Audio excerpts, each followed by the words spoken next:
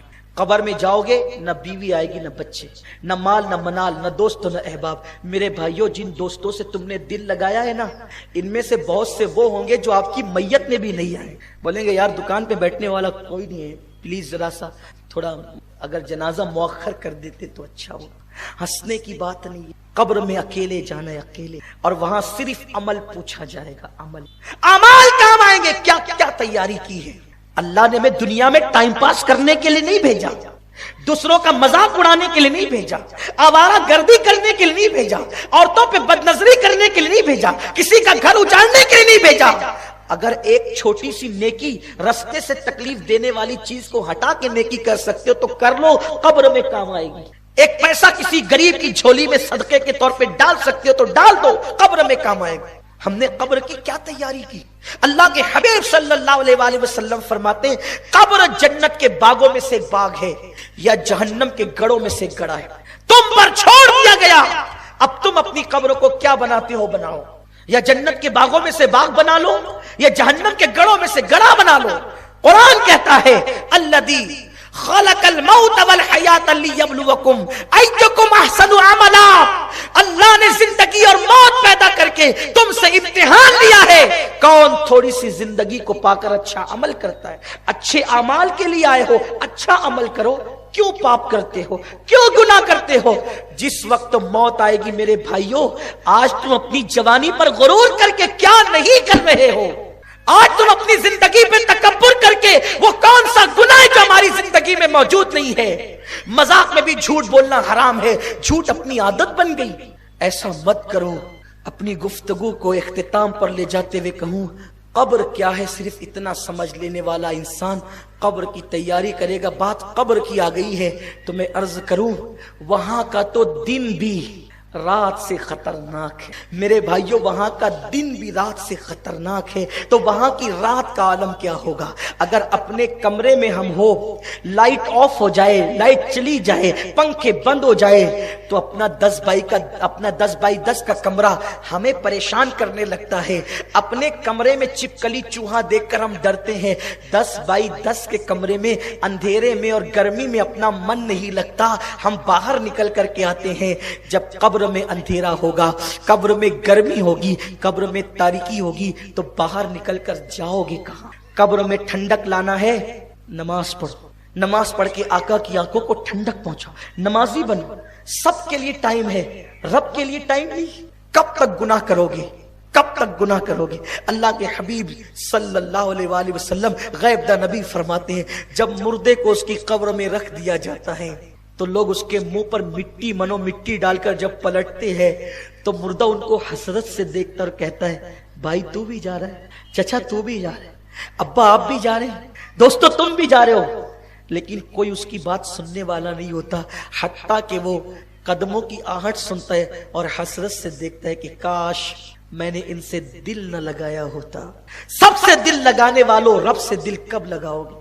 سب کے لیے وقت نکالنے والوں رب کے لیے وقت کب نکالو گے؟